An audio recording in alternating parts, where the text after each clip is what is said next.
Hello students. मैं विक्रम जैसवाल एक बार फिर आपके साथ हूँ। आज हम बात करने जा रहे हैं रीडिंग, जो कि बहुत ज़्यादा इम्पोर्टेंट पार्ट है आर्ट्स का और इससे सबसे ज़्यादा बच्चों को डर लगता है। तो स्टूडेंट इससे सबसे ज़्यादा घबराते हैं। तो मैं उसी बात को लेकर आपसे कुछ चीज़ें शेयर करना चाहता हूँ जो कि आपके लिए बहुत ज़्यादा हेल्पफुल होंगी। और जहाँ तक रीडिंग का सवाल है, अगर आपने उनको फॉलो किया तो इम्प्रूवमेंट जो है वो 110% होगी, ये मेरी गारंटी है।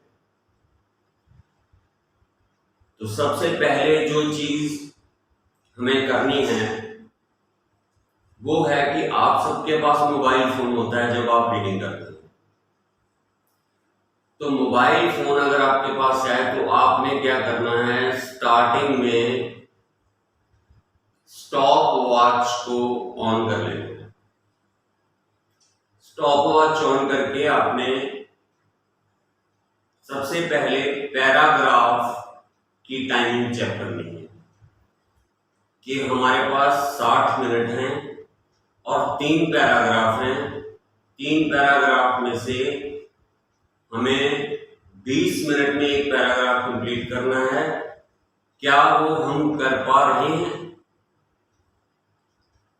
क्या ये पॉसिबल हो पा रहा है कि हम 20 मिनट में एक पैराग्राफ कंप्लीट कर लें? तो सबसे इम्पोर्टेंट चीज जो है वो ये है कि हमें ये पता चलेगा कि हमें टाइमिंग के हिसाब से जो पैराग्राफ हैं वो हम कैसे मैनेज करें। हमारी स्पीड जो है वो किस पैराग्राफ में कम हो जाती है? लास्ट में कम हो जाती है, सेकंड में कम हो जाती है, फर्स्ट में तो मोस्टली स्टूडेंट कर लेते हैं। तो उसको मैनेज करना हमारे लिए सबसे ज्यादा इम्पोर्टेंट है। अगर आपने टाइम रीडिंग में मैनेज कर लिया तो रीडिंग एक ऐसा मॉड्यूल है जो आपको 9 बैंड दिलवा सकता है और इसमें कोई दो राय नहीं है। मेरे बहुत से स्टूडेंट ने 9 बैंड स्कोर किए हैं रीडिंग में। सिर्फ जो उन्हें बताया गया था उन्होंने वो फॉलो किया है और यही मैं आपसे एक्सपेक्ट करता हूं कि आप फॉलो करोगे। तो सबसे पहले स्टॉप वॉच ऑन करके हमने ये देखना है कि 20 मिनट्स में पैराग्राफ कंप्लीट होता है या नहीं होता। उसके बाद जब 20 मिनट में पैराग्राफ कंप्लीट होना शुरू हो गया, फिर हम आएंगे क्वेश्चंस पर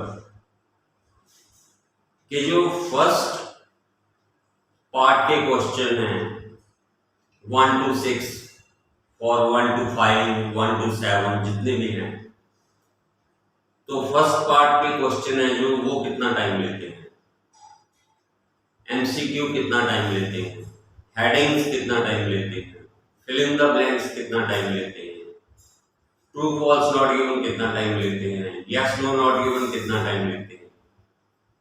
इन सबको अलग अलग करके हमने टाइम देखना है कि कौन सा ऐसा पार्ट है जो हमारा सबसे ज्यादा टाइम कंज्यूम कर रहा है, हमें उस पर वर्क करना है। तो ये है रीडिंग का सबसे इंपॉर्टेंट पार्ट और सबसे इंपॉर्टेंट चीज। सेकंड है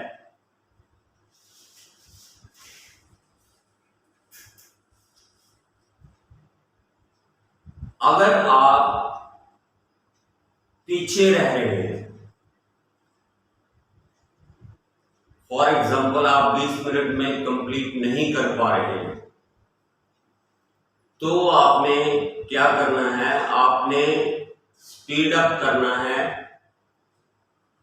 स्पीड अप करने का सबसे बेस्ट मेथड जो मैं आपको बताने जा रहा हूं वो ये है कि आपने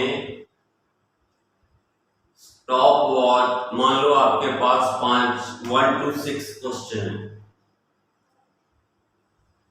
तो 6 क्वेश्चन हो गए, तो 6 क्वेश्चन के बन गए 30 सेकेंड के हिसाब से 3 मिनट। तो आपने 3 मिनट पे स्टॉप वॉच सेट करके उन 6 क्वेश्चंस का आंसर 3 मिनट में निकालना है। अगर आपको मिलता है तो ठीक है, नहीं मिलता तो ठीक है। 2 मिले कोई बात नहीं, 3 मिले कोई बात नहीं, 4 मिल गए बहुत अच्छा है। ऐसे ही करके आपने आगे 7 to 12 हो गए, 13 to 19 हो गए। तो इसी तरह आपने आगे बढ़ते जाना है और 30 सेकंड एक क्वेश्चन को देने हैं, पूरी रीडिंग खत्म कर देनी है। जो आंसर आपको मिल गया आपने लिख लेना है, जो नहीं मिला उसे आपने स्किप कर देना, छोड़ देना। तो 30 सेकंड में आप काम करेंगे जब एक क्वेश्चन पर, तो आधे घंटे में आपकी रीडिंग कंप्लीट हो जाएगी। इमीडिएटली आप वापस आएंगे, फिर आपके पास 30 सेकंड है, उससे ज्यादा टाइम फिर नहीं लेना। 30 सेकंड में आपने दोबारा से क्वेश्चन, आपको पहले जहां पर नहीं मिले, मान लो आपको दूसरा क्वेश्चन मिल गया, फोर्थ मिल गया, सेकंड फोर्थ के बीच में थर्ड होगा, ये तो आपको पता है। फर्स्ट और थर्ड के बीच में सेकंड होगा, ये भी आपको पता है। तो आपने उसके मिडल में उसे ढूंढना है कीवर्ड की हेल्प से, और कीवर्ड आपने देख लेने हैं। जो कीवर्ड हैं उनमें सबसे इंपॉर्टेंट जो है वो होते हैं या तो डुप्लीकेट वर्ड्स होते हैं, जैसे नॉलेज के लिए कॉग्निजेंस हो गया, डिले की जगह प्रोक्रेस्टिनेट हो गया, यूनिक की जगह आइकोनोक्लास्ट हो गया। आपको वोकैबुलरी के वर्ड जो मैं बोल रहा हूं वो नहीं पता, नहीं आते, कोई बात नहीं, उसमें कोई प्रॉब्लम नहीं है। मैंने जो वीडियोस आपको मैं डालता हूं उसमें मैंने वोकैबुलरी को सबसे ज्यादा इंपॉर्टेंस दी हुई है, क्योंकि जिस बच्चे की वोकैबुलरी स्ट्रांग है वो सभी के सभी, सारे के सारे मॉड्यूल्स को बड़ी अच्छे तरीके से कैच कर सकता है।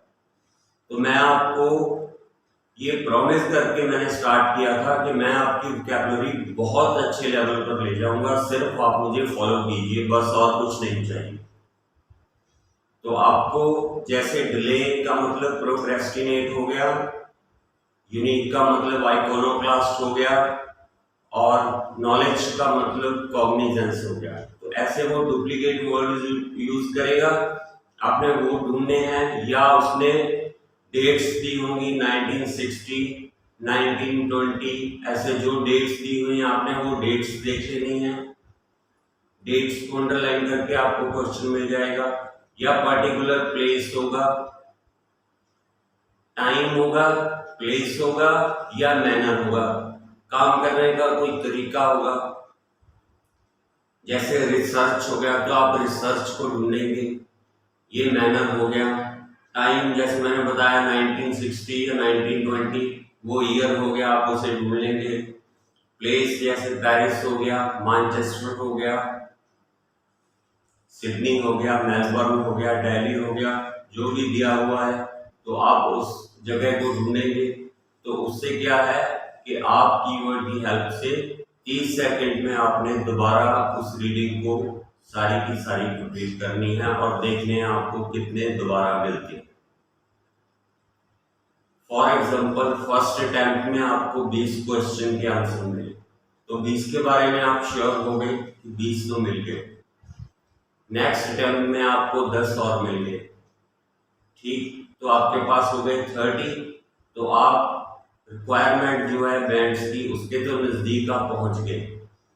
अब रह गए 10 क्वेश्चन, और 10 क्वेश्चन में क्या हुआ, आपने क्या किया,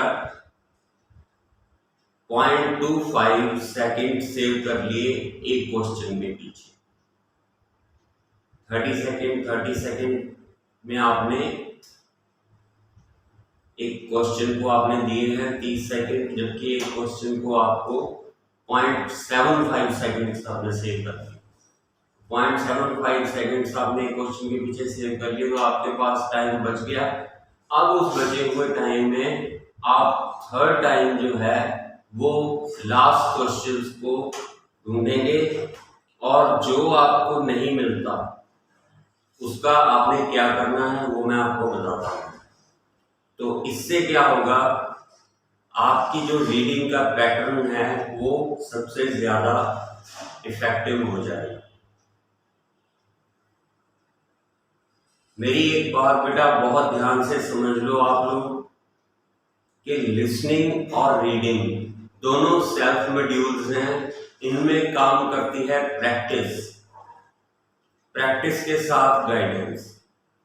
तो इसको कभी भी लाइटली मत लीजिए और सीरियसली भी मत लीजिए। मेरी बात ध्यान से सुनिए, मैं कंफ्यूज नहीं कर रहा हूं आपको। सीरियस का मतलब है अगर आप इसमें सीरियस होके इसमें घुस गए, उसमें पूरी तरह अपने आप को एब्जॉर्ब कर लिया, तो आप सारे 1 घंटे में 20 से 25 क्वेश्चन सॉल्व कर पाएंगे, बाकी नहीं हो पाए। उससे क्या होगा, टाइम शॉर्ट होता जाता है और क्वेश्चन रहते हैं, माइंड पे स्ट्रेस बढ़ता है, माइंड की एबिलिटी कम होती है। एबिलिटी कम होने से आपकी स्कोरिंग पावर जो है वो भी कम हो जाती है और आप पूरी तरह परफॉर्म भी नहीं कर पाते। स्ट्रेस की वजह से आपका रीडिंग का जो स्कोर है वो अच्छा नहीं आ पाता। जो मैंने आपको बताया है उस पैटर्न को, ये प्रैक्टिस है जो आप 7 दिन में इसमें एक्सपर्ट हो जाएंगे। आप 7 दिन मान के चलिए, 7 दिन बहुत है, 7 days विल बी सफिशिएंट। और इन 7 दिनों में आपने यही करना है। फर्स्ट चीज स्टॉप वॉच को रखना है, उसमें पैराग्राफ्स चेक करने हैं, उसके बाद क्वेश्चन चेक करने हैं, और 30 सेकेंड में आपने क्वेश्चन जो है वो उसका आंसर ढूंढना है। पहली अटेम्प्ट में, 30 सेकेंड में दूसरी अटेम्प्ट में, और रेस्ट ऑफ द टाइम में तीसरी अटेम्प्ट। उसमें आपको जितने मिल गए, मान लो लास्ट अटेम्प्ट में आपको 5 मिल गए, तो 35 आपने ढूंढ लिए, रह गए 5 या रह गए 7 या 8 रह गए। तो उनका क्या करना है वो मैं आपको बताता हूं। तो सबसे पहले जो चीज है, जो आंसर आपको इमीडिएटली मिल जाए, मतलब क्विकली मिल गया, उसको आप क्वेश्चन मार्क लगा के छोड़ दीजिए। जैसे होता है ना, आपने पेज पलटा और सामने आंसर पड़ा, आपने उस पर क्या करना, उसको एग्जैक्टली आंसर शीट पे नहीं देना है, उसे क्वेश्चन मार्क लगा के छोड़ दीजिए और अंडरलाइन कर दीजिए कि ये आंसर, क्योंकि वो ट्रैप हो सकता है। अगर आपको बहुत सिंपली आंसर मिलता है तो वो ट्रैप हो सकता है, उसको क्वेश्चन मार्क लगा के छोड़िए, उसको दोबारा रीचेक करेंगे, उससे अगली जो लाइनें जरूर पढ़ेंगे ताकि आगे जाकर वो कहीं उस चीज से पलट तो नहीं गए। बहुत बार ऐसा होता है कि नेक्स्ट 2 लाइन्स में जो है एग्जामिनर है वो अपनी स्टेटमेंट बर्बाद कर देता है। नेक्स्ट आपने क्या करना है, नेक्स्ट आपने ये करना है कि अपनी नॉलेज और एक्सपीरियंस को बिल्कुल एक साइड में रख दें, क्योंकि वो बिल्कुल काम नहीं करेगी, %1 भी काम नहीं करेगी। फॉर एग्जाम्पल क्वेश्चन आ गया आपको कि according to the medical professionalist consumption of alcohol is injurious to health. अब मेडिकल जो प्रैक्टिशनर हैं उनके अकॉर्डिंग शराब पीना सेहत के लिए हानिकारक है। आपकी नॉलेज कहती है ये ठीक,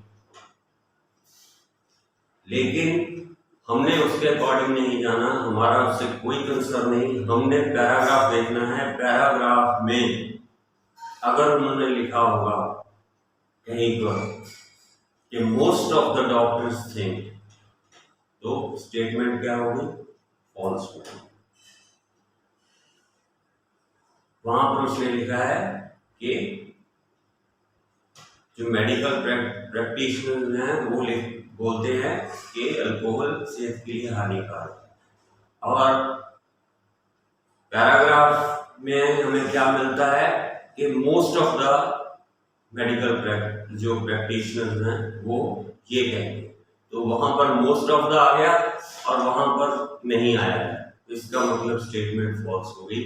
तो ये चीज जो है ये आपने बहुत ध्यान से अपने दिमाग में बिठानी है। अपना एक्सपीरियंस और नॉलेज दोनों उठा के साइड में रख दीजिए, उसका कोई कंसर्न नहीं है, उसका कोई मतलब नहीं है। नेक्स्ट है रीडिंग में आपको सबसे बड़ा बेनिफिट ये है कि इसमें नेगेटिव मार्किंग नहीं है, ठीक है। तो जो आप थोड़ी भी जानकारी से आंसर देते हैं वो 30 to 35% ठीक होने के चांसेस होते हैं, अगर हम मिनिमम भी लेकर चले। तो जब आप रीडिंग को पहली बार 30 सेकेंड्स में आपने क्वेश्चन किया, दूसरी बार 30 सेकेंड में एक बार क्वेश्चन किया, तो आप 2 बार रीडिंग के गो थ्रू हो गए। अब आप रीडिंग से बिल्कुल अनजान नहीं है, आप उससे फेमिलियर हो गए, आपको पता है कौन सा पैराग्राफ किसके बारे में है, उसके आंसर कौन से आंसर कहाँ मिले हैं, कौन से आंसर कहाँ मिले हैं, अभी आपके पास नॉलेज है। अब आप अगर गैस भी लगाएंगे तो वो गैस जो है वो 60 to 70% बिल्कुल ठीक जाएगा। क्यों? क्योंकि आप बिल्कुल अंधेरे में तीर नहीं मार रहे, you are not hitting the target in the dark। आपको नॉलेज है, you have the light of knowledge because you have gone through the reading twice, क्योंकि आप 2 बार रीडिंग में से गुजर चुके हैं।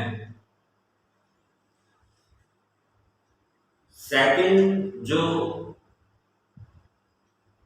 इंपॉर्टेंट चीज है, इसके बाद जो मेंशन करता हूँ सेकंड, वैसे इन जनरल मेरे में से निकल गया, तो इसके बाद जो पॉइंट आता है वो ये आता है कि जब आपको राइट आंसर ना मिले, टाइम थोड़ा हो, तो आप गो थ्रू हो चुके हैं, आपको कुछ आइडिया है, तो उस वक्त आपने क्या करना है, जो आंसर आपको लगता है कि ये हो नहीं सकता उसे एलिमिनेट करना शुरू कर दीजिए। मतलब आपके पास 3 ऑप्शन है, ट्रू, फॉल्स, नॉट गिवन। आपको लगता है कि ये नॉट गिवन तो हो ही नहीं सकता, तो उसको निकाल दो, रह गया ट्रू एंड फॉल्स। तो अगर स्टेटमेंट्स में जो स्टेटमेंट लिखी हुई हैं, उन स्टेटमेंट में कोई चीज कॉन्ट्राडिक्ट करती है, कॉन्ट्राडिक्ट का मतलब है कि उलट जाती है, उससे जो कहा गया है वो नहीं है उसमें, तो वो स्टेटमेंट फॉल्स हो गई। तो आपको फॉल्स जो है वो नहीं मिल रहा और एग्जैक्ट स्टेटमेंट भी आपको नहीं मिल रही, दोनों आपको नहीं मिल रहे कि इसको मैं ट्रू लिखूं या फॉल्स लिखूं।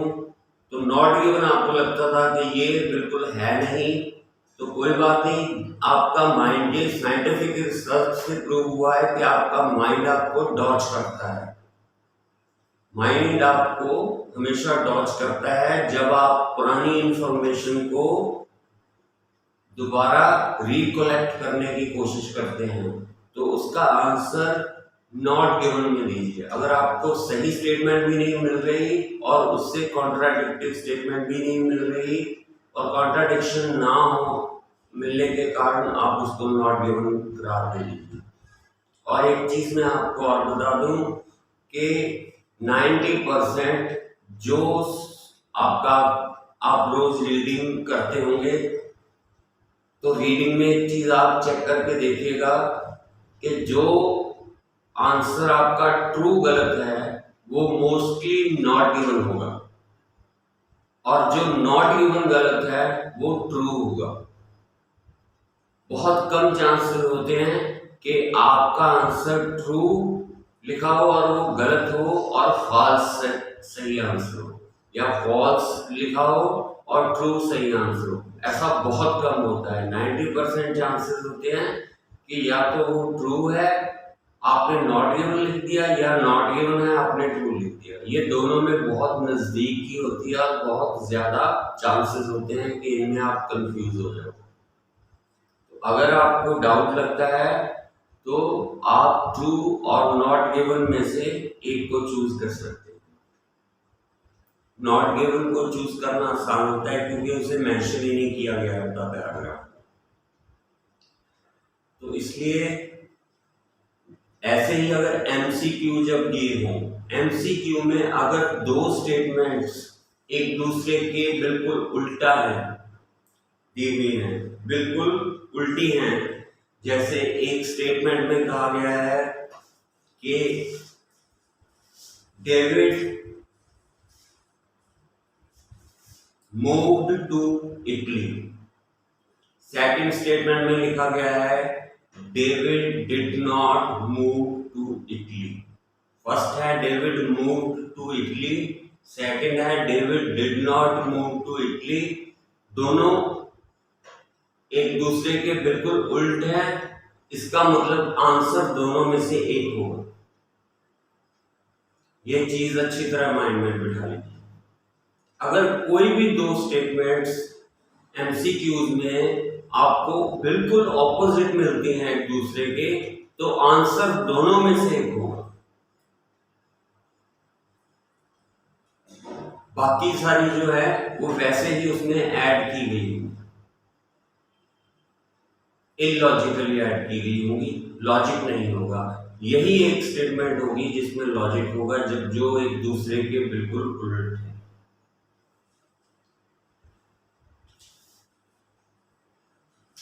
तो नेक्स्ट हम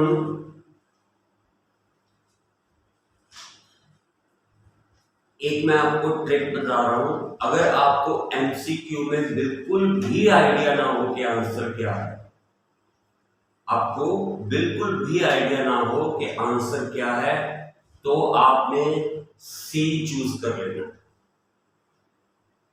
ये मोस्ट ऑफ द टाइम जो है, जिन्होंने रीडिंग को सालों साल स्टडी किया है, उनकी ये गाइडलाइंस हैं जो मैं आपको बता रहा हूं। ये गाइडलाइंस जो हैं, आपके जो रीडिंग के पेपर होते हैं वो न्यूज़पेपर और बीबीसी इंटरव्यूज जो होती हैं उनमें से सेट किए जाते हैं। तो इसलिए एक पैराग्राफ तो साइंस पर होता ही होता है, मोस्टली थर्ड पैराग्राफ साइंस पर होता है। तो जो अगर आपको आंसर किसी भी तरीके से एमसीक्यू का समझ ना आए तो आपने सी आंसर चूज कर लेना। अगर सी नहीं है, 1 2 3 है, तो थर्ड ऑप्शन सिलेक्ट कर लीजिए। नेक्स्ट है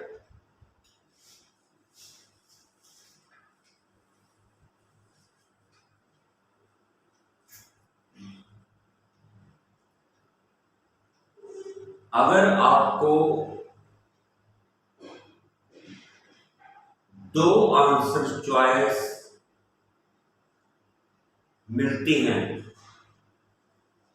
हेडिंग में, तो हेडिंग में आपने क्या करना है, अगर आपको दो आंसर चॉइस मिलती हैं तो दोनों में से किसी को फाइनलाइज मत कीजिए, दोनों पे क्वेश्चन मार्क लगा दीजिए। हो सकता है आपको उससे आगे थर्ड फोर्थ फिफ्थ पैराग्राफ उससे ज्यादा रेलेवेंट लगे। मैंने एक वीडियो है जो वो सिर्फ हेडिंग पे डाला है। हेडिंग का एक चार्ट बनता है, अगर वो चार्ट आप बनाना सीख लें, वो टाइम नहीं लेता है, उसमें प्रैक्टिस हो जाए तो वो आपको हेडिंग्स में 100 आउट ऑफ 100 स्कोर करवाएगा, ये मेरी गारंटी है। अगर आपने अब तक वो नहीं किया है तो आप मेरे वीडियोस में जाके रीडिंग के हेडिंग्स वाला पार्ट जो है वो चेक कीजिए, उसमें वो चार्ट एक्सप्लेन किया हुआ है। अगर उसमें आपको लगता है रीडिंग के दौरान के दो आंसर्स हैं इसके, तो दोनों आंसर्स को क्वेश्चन मार्क में रखिए, और जब तक आप पूरे क्वेश्चन ना कंप्लीट कर लें, जितने में डाउट आ रहा है आपको वो सारे क्वेश्चन मार्क में रखिए। एंड में फाइनलाइज कीजिए कि कौन से वाला किसको सूट करता है। जैसे एक चीज में एक राइटर डिस्क्राइब किया हुआ है, दूसरे में लिटरेचर डिस्क्राइब किया हुआ है, अब दोनों में फर्क है, तो आपको ये चेक करना होता है कि ये पैराग्राफ राइटर के बारे में लिखा हुआ है और ये लिटरेचर के बारे में लिखा हुआ है।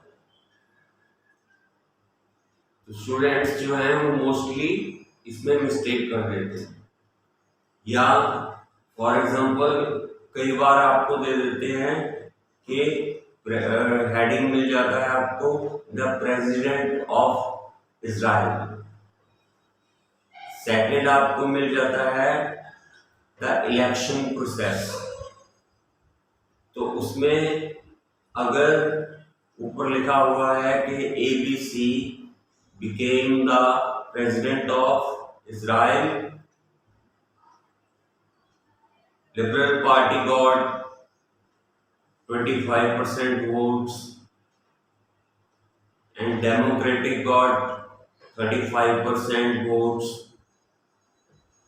and the Congress Party got 40% votes। तो ये जो है वोटिंग सिस्टम है, ये इलेक्शन प्रोसेस है, ये प्रेसिडेंट के बारे में नहीं। प्रेसिडेंट के बारे में कुछ और लिखा होगा, उसमें लिखा होगा कि प्रेसिडेंट की लाइफ जर्नी ये रही, उन्होंने पहले ये किया, बाद में ये किया, बाद में ये किया। अगर हम शुरू की लाइन देख लेंगे तो आप उसको सीधा हेडिंग बना देंगे कि ये रहा, इसका हेडिंग यही बनता है कि he was elected the president of Israel such and such ABC, जबकि वो एक्चुअल में इलेक्शन प्रोसेस है। तो इसलिए जो चीज है उसको ध्यान से पढ़ना है। स्टार्टिंग की लाइंस जो हैं उनसे आपको आइडिया हो जाता है पैराग्राफ का, और लास्ट वाली लाइन से आइडिया हो जाता है। अगर फिर भी नहीं समझ आता तो आप मिडल की लाइन चेक कर सकते हैं, इससे आपको बेनिफिट होगा।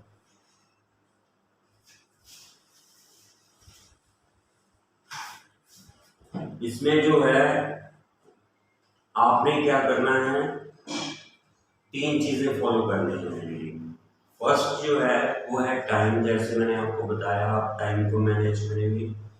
सेकंड आप स्ट्रेटेजी को, क्या आप स्ट्रेटेजी, अब स्ट्रेटेजी क्या है वो मैं आपको बताता हूँ। स्ट्रेटेजी ये होती है कि रीडिंग में जो होता है, रीडिंग में जो डिफिकल्ट लेवल है वो इंक्रीज होते जाता है।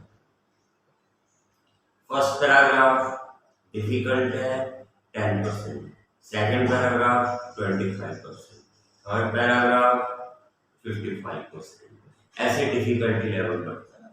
और ऐसे हमारा दिमाग जो है वो शुरू में फ्रेश होता है, जैसे जैसे हम रीडिंग में बढ़ते जाते हैं दिमाग थकना शुरू हो जाता है और वो स्ट्रेस में आना शुरू हो जाता है, टाइम शॉर्ट हो जाता है, तो हमारे लिए लास्ट पैराग्राफ बहुत टफ हो जाता है।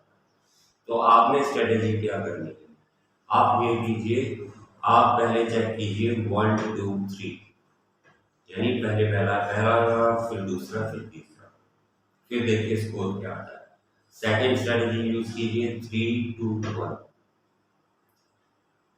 फिर देखिए स्कोर क्या आता है। थर्ड स्ट्रेटेजी कीजिए 2 3 1, फोर्थ स्ट्रेटेजी कीजिए 2 1 3। चारों स्ट्रेटेजी को अलग अलग तरीके से यूज करके चारों को इवैल्यूएट करके देखिए किसमें मैक्सिमम स्कोर करता है। आपका ब्रेन किस तरह से रीडिंग को पकड़ता है, कैसे कैच करता है, आपको पता चलेगा। तो जो स्ट्रेटेजी आप यूज करेंगे वो आपके लिए सबसे ज्यादा बेनिफिशियल होगी। तो टाइम पहले नंबर पर, स्ट्रेटेजी दूसरे नंबर पर आती है, तीसरे नंबर पर हमारे पास क्वेश्चन आ जाते हैं जिनमें हम कीवर्ड ढूंढते हैं और डुप्लीकेट वर्ड्स। तो ये जो है मैंने आपको रीडिंग के बारे में जो कुछ मुझे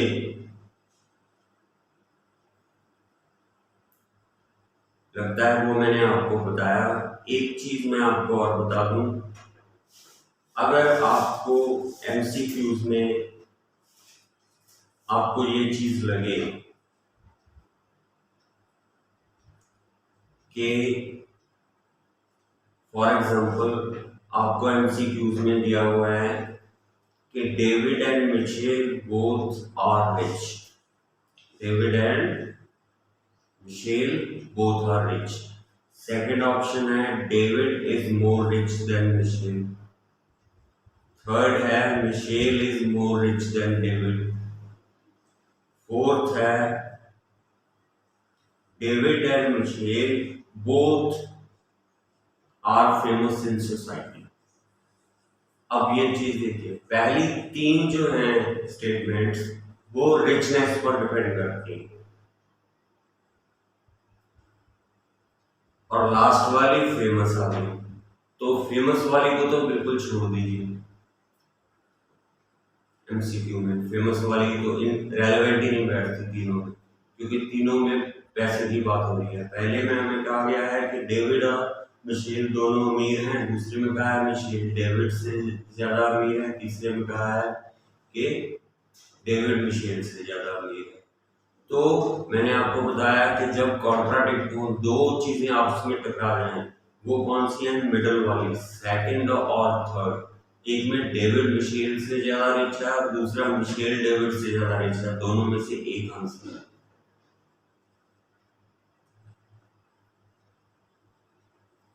फेमस वाला पार्ट बिल्कुल छोड़ देना है।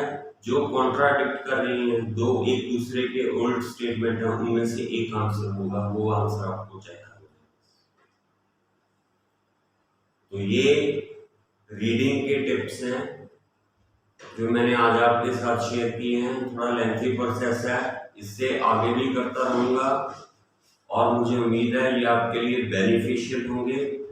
तो चैनल को सब्सक्राइब कर लीजिएगा और ध्यान से इनको फॉलो करके देखिए। अगर आपको रिजल्ट ना अच्छे मिले तो मैं रिस्पॉन्सिबल हूँ। मैं आपको इस चीज की गारंटी करता हूँ कि you will get the flying match as far as reading is concerned. I can assure you, आप इनको सिर्फ फॉलो करके देखिए और मेरे साथ बने रहिए। मेरा आपसे प्रॉमिस है कि मैं आपका आईएलटीएस का एग्जाम जो है वो आपके लिए बहुत इजी कर दूंगा, बहुत सिंपल कर दूंगा। Thank you very much for today.